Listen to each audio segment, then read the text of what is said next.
Parar, pensar, actuar es la más eficiente fórmula empresarial hoy día.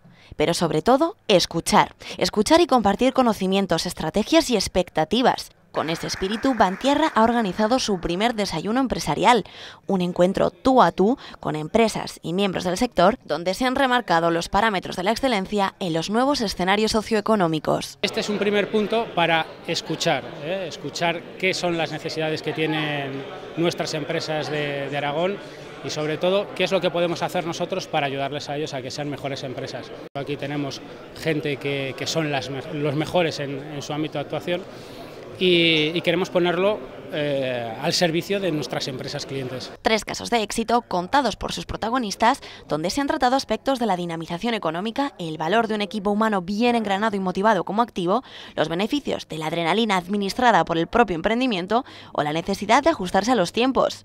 Y es fruto de una virtuosa evolución que la misión y visión empresarial se acerque cada vez más a la excelencia.